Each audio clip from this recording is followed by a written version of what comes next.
We've brought together an all-star panel on the economy to discuss that. Former Bank of Canada Governor Stephen Poloz is here. He's a special advisor at Osler, Hoskin and Harcourt. Former Finance Minister John Manley is with us. He's the chair of Jefferies Financial Canada and chair of the TELUS Corp Board. And the host of Taking Stock on BNN Bloomberg rounds us out. Amanda Lang is with us as well. Hi, everybody. Thank you very much for making the time for the conversation tonight. Amanda, I'll start with you on the day's ups and downs, because there were moments in the morning that you saw a tiny rally on the possibility of a reprieve of these tariffs, and then a ton of, a very punctuated nosedive, you can say. But then the end of the day, didn't finish essentially as badly as it had looked to be starting. What is your read on where things stand in the markets at this moment? Yeah, Vashi, if you didn't know what was going on, if you hadn't seen the markets last week, this was a nothing day other than the wild swings internally. Where it ended the day could have been any day. The difference, of course, is investors are trying to price in a bunch of unknowns. I think what I suspect is happening here is they've priced in what they can so far. We have a few wild weeks ahead of us because we're going to be hearing from companies as they deliver their earnings. We'll get some more specifics from them on what they see ahead.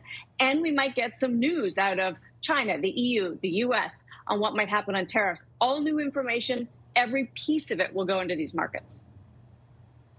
Stephen, is it the uncertainty that the markets are trying to price in? Is that even possible? Or is it the tariffs themselves and the use of them as a tool in the way that President Trump is trying to use them?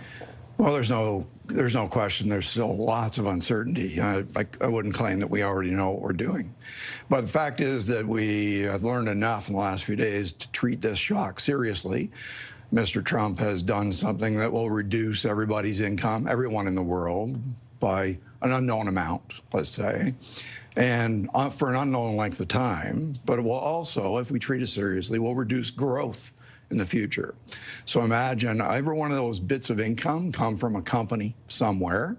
And today, markets are trying to price the value of those companies based on this lower income that they'll be able to deliver and lower growth into the future. A very hard thing to do.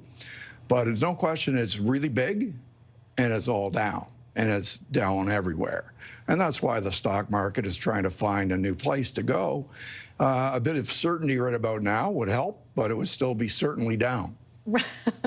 John, do you think, even on the prospect of certainty, you had, for example, Donald Trump in the White House just last hour saying, they're going to stay, but I'm open to negotiations. Like, is there, even if he says I'm going to do X, Y, and Z today, is there a way to build certainty into that when he is as unpredictable as he is? And not basing this, I should say, on anything you hear from any economist that says, oh, yes, this historical argument you're making about tariffs makes sense.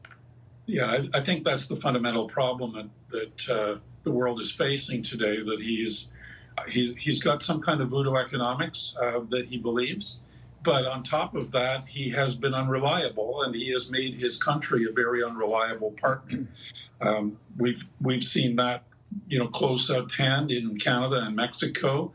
We negotiated with him, with his administration, resolving the USMCA in 2020, and his first day in office, he breached it.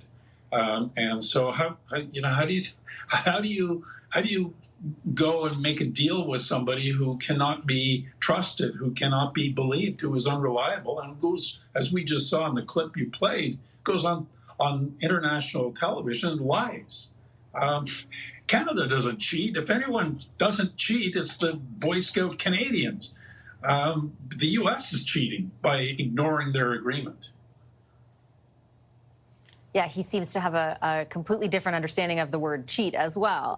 Amanda, I wanted to ask you about sort of moving forward beyond the uncertainty we just discussed. What other indicators will be key for the markets and that you'll be watching for example, China and this back and forth around the possibility of counter tariffs and then other tariffs that Donald Trump is essentially saying he's going to tariff them as of Wednesday above 100%. I know there are a number of speeches by some key Federal Reserve officials expected, and even economic indicators like consumer price data as well. In combination, what are you looking at? All of that, of course, but the two categories will be big news on tariffs. So will there be any shift towards negotiations? Will you see the U.S. backing off some more benign players like the EU and Canada and focusing on China, which is probably where its attention could be well spent? And then the second category is, what are businesses saying? In real time, what are we hearing about shipments that aren't happening, business that's slowing down, prices they have to pass on? We just got a survey from the Bank of Canada businesses that tells us that our Canadian businesses are planning to pass prices on. So the inflationary impacts will be real. And that, of course, will create a conundrum for our policymakers, especially our central bank, about what to do with inflation in a time of slowing growth. I wonder if on a broader level as well, I feel like Canadians are watching all this, Stephen, and sort of feeling helpless in a way, right? Like this external factor that is so unpredictable that you would never have anticipated would self-inflict this kind of damage on the worldwide economy is doing so. There is a very live conversation about how we mitigate against all of that. But if you were to highlight some of the things policymakers should be looking at, what would they be? Well, bear in mind that this action will destroy our income levels, to some degree, as we were talking before.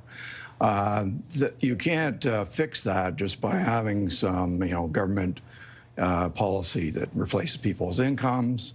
You can't lower interest rates and hope that that would somehow fix things up. None of those things are true. These are structural effects on the economy and therefore on our companies.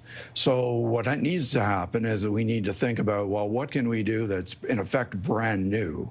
What can we do to help companies pivot to something that's brand new with a growth trajectory?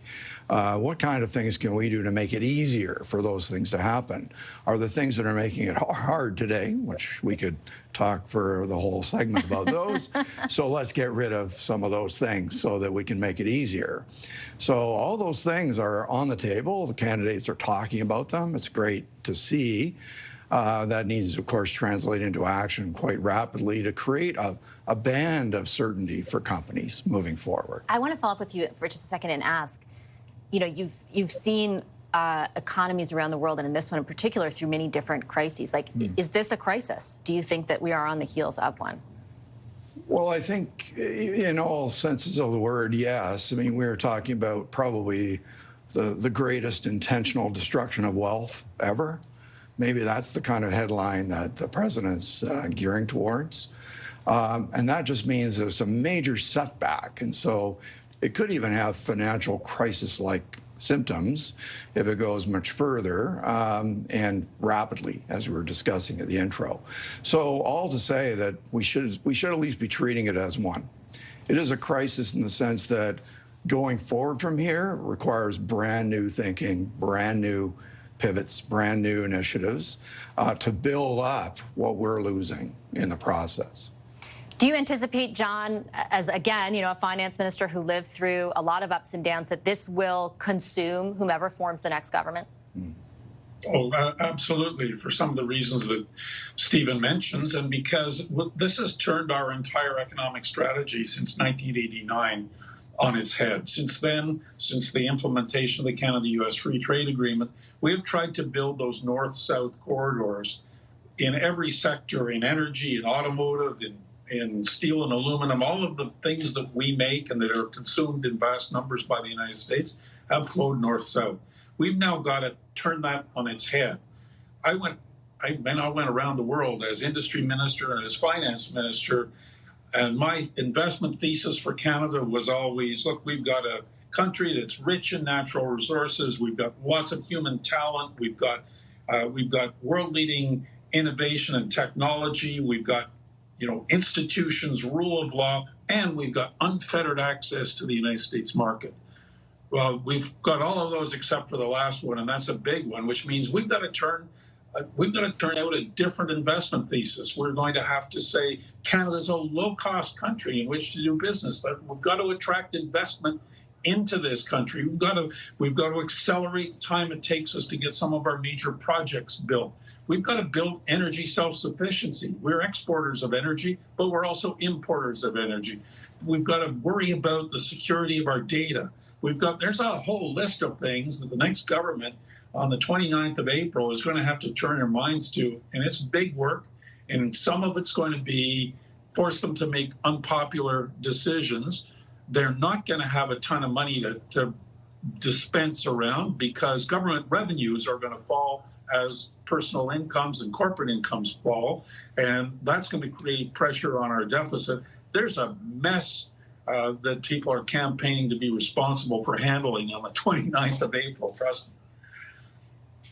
Okay, I'm going to leave it on that note. Thanks, everyone, for the discussion. I appreciate the analysis this evening. Stephen Poloz, John Manley, and Amanda Lang.